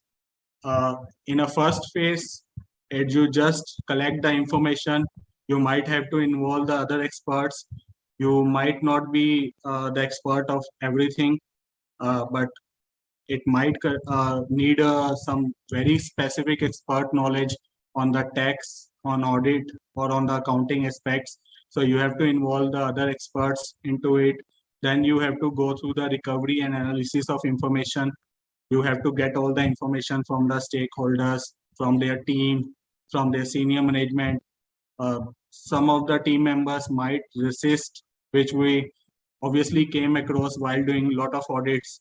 So the management team always believe that you are the third party, and if they will share the information, so you will be there to just to get the errors and make it notice to the management. So this confidence you have to give to the existing management and the team that you are not here to just make notice of their errors, but you are here to do the due diligence for something better perspective. The confirmation of data phase, it's a basically lot of discussions has to be done with the stakeholders. Between the stakeholders also, and with the management team also. So there must be some sort of confirmation on the data which you have collected. So the data which you have collected, it might be in the future, the person from whom you collected, he might just refuse that he has not given you this data or he has not presented this information. So then this confirmation will be very important. So now at times in a forensic audit and in the fraud examination, the recording also happens. So in the recording, you will actually take out the representations by the recording manner, and then the finalization of the due diligence report. So whatever data you have collected, whatever analysis you have done, and whatever the confirmations you have obtained on your data phase, so that will be transmitted into the due diligence report. So we all know what are the major points to be covered in due diligence, but I will just take out in a very brief way. There are major 15 points which are certainly of a very importance, and this you have to include in due diligence. Your financial matters, company's financial matters, intellectual properties, what all they have, trademark, copyright, designs, patents, customer sales. So I will came across one of the deal where the party is giving a post EBITDA valuation. So this is a service-based model. This is into a management model where the acquiring company is giving a management services. And now in a post EBITDA valuation method, we are giving them a EBITDA multiple of a future third year. So in the next 3 years, the management will be involved. They will be fully involved in the deal. They will be fully involved in taking out the operations, execution of the operations, and they are committing some sort of EBITDA after 3 years. And that EBITDA which they are committing after 3 years, we are giving a multiple of that EBITDA. So in that deal, the due diligence of a customer sales become very important, and we have like spent almost 1 to 1.5 months only on this point of verifying and giving a due diligence report on the customer sales, because they have a 150 customer, whether those customers are fake, whether they are authentic, whether they are genuine to you, whether they are loyal to you, whether they will take the continuation of your services, whether it's just only one management phase which is ultimately influencing those customers, or the customer is going for the company's systems and controls rather than going for the company's manpower, or rather going for a company director. So if they are influenced towards one director, so certainly the director goes, customer goes. If they are influenced towards the company's brand, the company brand goes, customer goes. So this is again very important aspect. Material contracts, which will certainly a contract which is of a high substantial value, which has to be continued in order to sustain the EBITDA valuations. Litigations, what all litigations are standing with the company. Environmental issues. In today's time, environmental issues is a big impact. So what all you are doing for your composition of waste, how you are doing a recycling, what all water recycling systems you have, what sort of electrical generation, power generation, inverters, transformers, solar plants you are equipped with. So these all environmental issues, which also another sort is carbon credits. So if you have any carbon credits available with you for the environmental issues, the related party transactions, the properties, compliances, database and IT servers. Again, very important aspect, because IT is something which is going on the user ID passwords, and that user ID passwords, if hacked or if get into the knowledge of somebody fraud person, then your whole server he can disrupt, your whole website could be full of errors within a seconds. Your customer data can be leaked. So how strong database and IT servers you have. The key considerations which you have to take in a due diligence: major events happened after incorporation, credit scores, credit rating of the companies, your websites, client list, client testimonials, your company's auditor reports, qualifications, disclosures which has been done in the audit reports, physical verification of assets. If your valuation is totally asset based and you are acquiring a capital intensive asset, and that physical verification is very important. Without physical verification, you cannot just rely. Confirmation of balances. If you have so many current asset and current liabilities on records, so certainly you have to, while going for a transfer or as a going concern, you have to take over that current asset and current liabilities as well, because it's a complete asset and liabilities takeover. So you have to go for the confirmation of balances for the debtors and creditors. So the another opportunity is certainly the agreements, drafting and review.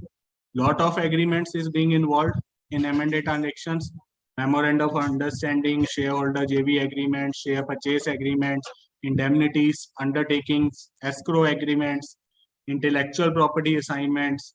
So lot of agreements are involved. And if you will take out this opportunity of agreement drafting and review, it will also become a huge opportunity.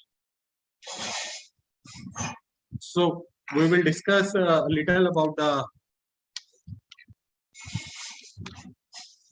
major clause which has to be there in the shareholder agreement.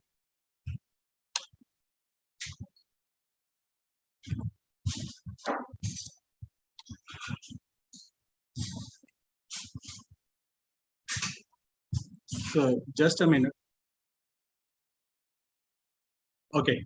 So force majeure. We all know about the force majeure. Force majeure clause, if it's missing in your shareholder agreement at time of COVID, all of the business is impacted.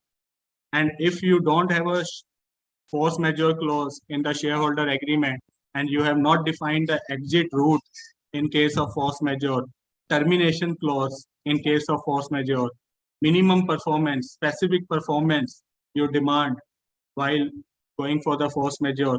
So these all has to be defined in the shareholder agreement. So in a COVID, lot of businesses impacted only because of force majeure clause is missing in their agreements.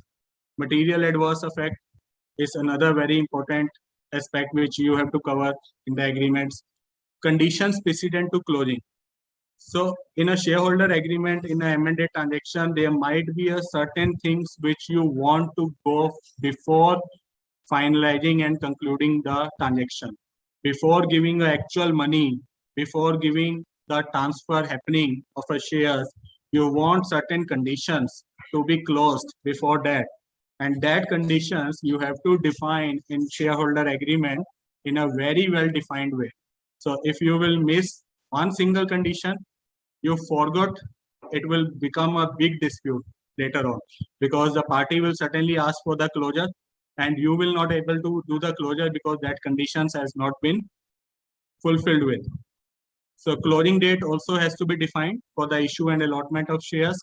Deadlock is another very important aspect. What will happen if there's a deadlock in the management? Lock-in period. In case of new issue of shares, what will be the lock-in period? It should not be some sort of manipulative transaction. Like I came across one of the deal where the client which has come to us has a back-to-back deals. So he's a buying a business and at the same time he's a selling business also. So he come to us for a dual transactions and he want to make it happen in a single go. So we have a hard time to make him convince that, believe me, it cannot go on a single go, because you are asking for a premium and that premium will not happen in a day. So if you will doing a transaction at the same time, you are buying also and selling also. So how you can expect a premium on the transaction? No valuer, no professional can convince any department that the valuation goes increase or rise, or the premium accrue to the business within a few days. So it cannot happen. So we have to be practical while going for a M&A transactions. The basic fundamentals and practical thing, you have to go for a very conceptual way. The concept is very essence of a M&A transaction. Basics. The whole M&A transactions is relying on the basics and concepts. So if you will just go for the pure English, if you will just want to establish your case on the some sort of English justifications and English statements, so believe me, you have to be work on the fundamentals of a business first. Work on the fundamentals of business, then advise the client that how you have to take it forward.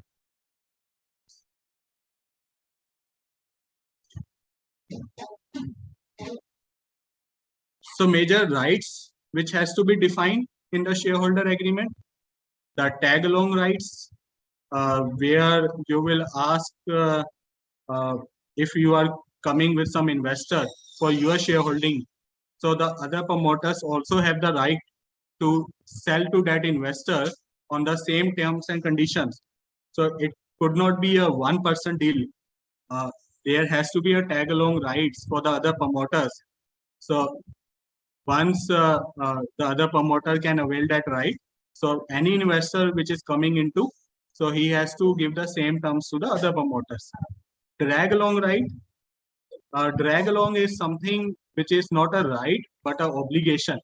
So in this case, if investor is taking over the whole 100% of shareholding, so you can certainly take a drag along rights into your agreement, and in that drag along, the other promoters also being obligated to sell on the same terms. This association right, in a startups, I have came across nearly more than 50 cases where the partners have established a setup of a business. They get into a co-founder arrangement. They start up, they have facilitated a startup recognition to the business. They are doing all the license approvals. They are giving us scalability, but internally they always are disputed. Internally, there's a lot of conflicts, lot of misunderstandings between them. So disassociation right is very important in that scenario. So if you will have a disassociation right in your shareholder agreement, so certainly you can avoid some level of disputes. Put option, where the investor will be buying the promoter shareholding on a certain amount of predetermined minimum valuation. So this is a sort of put option which you can put into your shareholder agreement, that investor has to give a certain predefined minimum valuation. Vested rights, all the viewers must be knowing that most of the startup transactions happen on the vested rights of a shareholding. So you will get the shareholding on the paper, but actually that shareholding does not lie with you. You have to earn that shareholding. You have to achieve that milestone. You have to complete that vested conditions in order to get the shareholding on your name. And post-EBITDA valuation multiple, I already explained. In a post-EBITDA multiple valuation, you can keep a skin of promoter in the game. There might be the scenario when you acquire a business, the promoter have somehow influenced the customers, and when you acquire the business and later on the whole of the customers goes. So this sort of post-EBITDA valuation will certainly keep the skin of the promoters in game. Major case, close of share purchase agreement. So might be most of the viewers have the doubt or confusion that shareholder agreement and share purchase agreement is one document. No, they are two different documents. And share purchase agreement, it's more about the transaction consideration, your closing dates, your breach conditions, indemnities, and cost, the financials which is involved. Whereas shareholder agreement is basically containing the terms and conditions of a shareholder. So it's a sort of mutual terms and conditions, mutual defining of representations, warranties, obligations, the tag along, drag along rights, disassociation rights.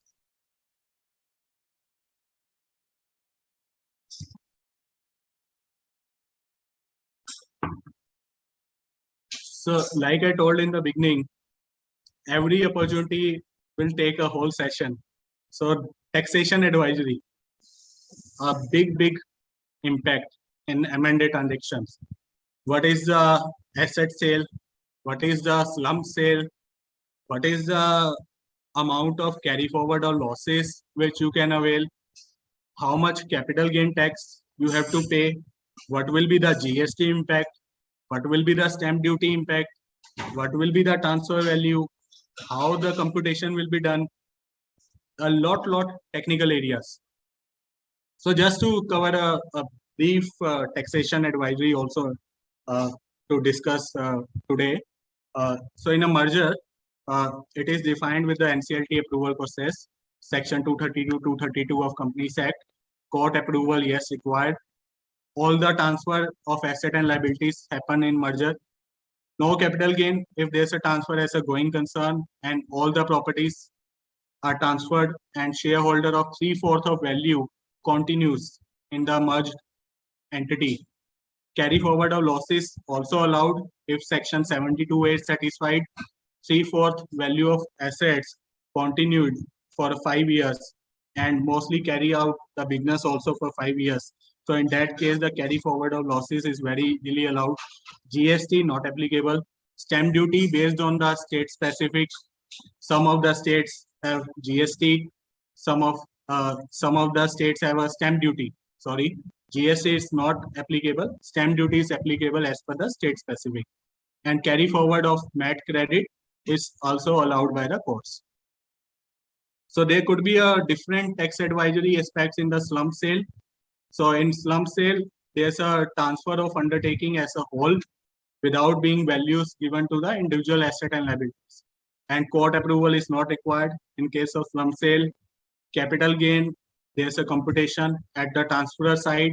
There could be a capital gain aspects if there's a transaction at the above net worth value. And certainly the transaction will be happening in the above net worth value.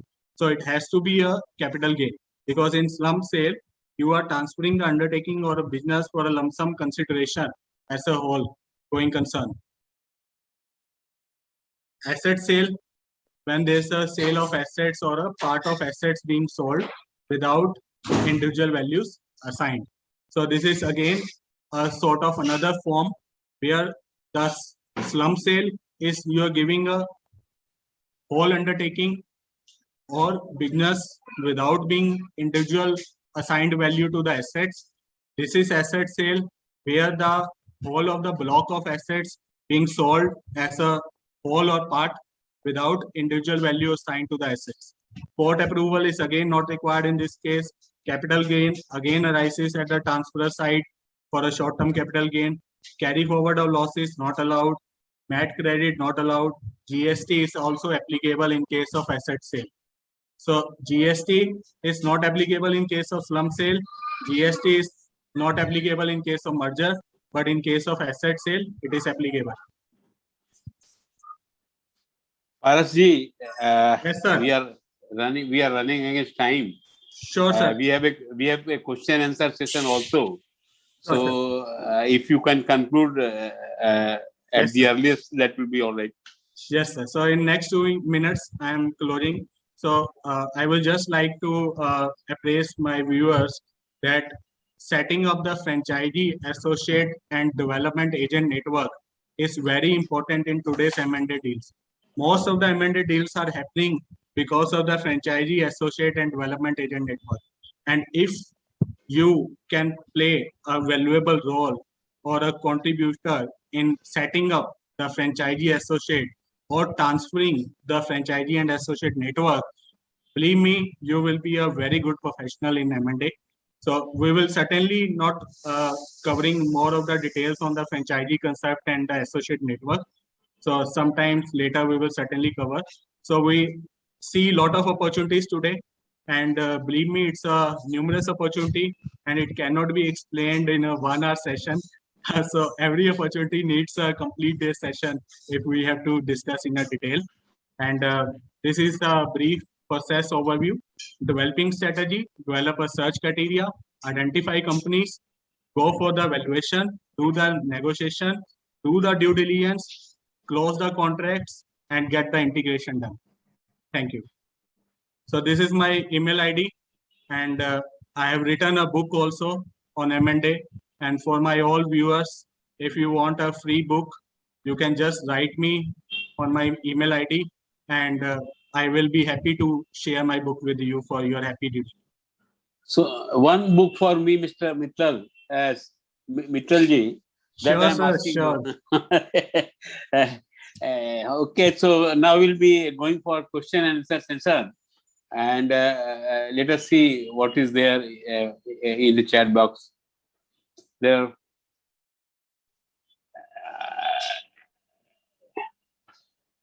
Okay, so yes, there is one question which says that Section 233 small companies, any turnover limit or any criteria of small companies, can see offer merger of two of its clients, or if there is any issue of confidentiality? Yeah, so small companies certainly has a definition, and most of the startup companies also has the definition.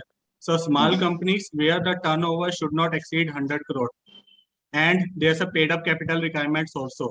So the paid up capital has to be also limited, and the period also. So these all conditions are there. Turnover criteria is there, your capital criteria is there, your period of incorporation the criteria is also there, and startup, like we all know, startup has a 10 years criteria. So if you are 10 years old, you cannot be recognized as a startup. And yes, CA offer a merger of two of his clients, but he cannot be a certifying authority. So as you can very well imagine yourself, that being a CA of one of the entity who is doing a merger, so you cannot be certifying authority, but certainly you can be advisory. Advisory nowhere stops you. So unless you will be a certifying authority. So if you are an auditor, if you are a statutory auditor, if you are an internal auditor, if you are a tax auditor, so certainly you cannot be signing any merger reports, any valuation report, any sort of due diligence report. But as an advisory, certainly you can do. So there are no more questions. So I have one or two questions which I would like to ask you. In India, the process of merger and acquisition is code-driven, which takes a very long time and is problematic. So the context of increasing competitiveness in the market, speed is the need of us, is an essential requirement for merger and acquisition. So and the law should provide through a single forum which approve a scheme of merger and acquisition in an effective and sound manner. Now there are so many authorities. You have to get a report from the R&D. You have to get an objection from the income tax department and all those things. And many times we see they don't submit the report for months together, and there is no accountability in that respect. So it is the parties who are suffering. So my question is that there should be some speed in the merger and acquisition, so the basic objective is achieved. Second question is, yes, sir, please. So if I really talk about the legal process,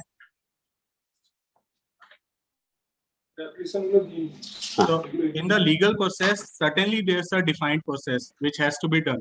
So there has to be a valuation, there has to be a report which has to be submitted for the compliance. The court has to go for the synergy explanation, whether the synergy happening between the merger or not. They have to see the expectations. They have to see what will happen as a going concern, or there's some asset sale, or there's a slump sale. So all these aspects has to be seen, and it takes time. So court also has to verify each and every aspect. And sometimes, believe me, sir, actually parties is making more complicated. They are defining a scheme in more than 250 pages. They are giving so many if and but conditions in their scheme. So what the court will do? They have to go through all the terms and conditions before approving a merger. So it will certainly take a time. But if the parties will make a simple scheme, simple synergy explanation, simple conceptual fundamental thing, so certainly the court will be also have a easiness to approve. No, you see, I agree with you. It is not always the court which are responsible. But the fact of the matter is now you see in one of the cases I find this form number 28, which is filed with the rest of company, it is taking 3-4 months to get approved. So that is not the fault of the applicant. And now there is, you see, corporates and now one more new aspect is coming forward, which is prevalent in some of the other countries, is that corporate and legal experts are of the view that contractual mergers may be given statutory recognition. And the such merger and acquisition through contract form could be made subject to subsequent approval of shareholders, because it is only the shareholders which are concerned with the merger and acquisition. So government is concerned, they will take their taxes as per law, there is no problem. But this delay portion can be avoided. And this will also avoid a lot of litigations, I tell you. Post merger, in big companies, we are finding that a lot of litigation are taking place, like regulatory actions for failure to discharge disclosure obligation, third party actions are taking, no deal claims that result from failed transaction, they come up at a later stage. So these are some factors which are your distinctive challenges to the merger and acquisition, which needs to be looked into while finalizing the scheme. As you say, that we should, it is not a general layman's work to draft the scheme. Neither it should be big, nor it should be so small that it does not cover the things. So with this word, I thank you for giving a thoughtful talk on the merger and acquisition, and almost every aspect of the issue has been covered by you, and we are thankful to you for sparing your time. The committee thanks you for this thing. Thank you. Thanks, sir. Thanks, every viewer. Thank you.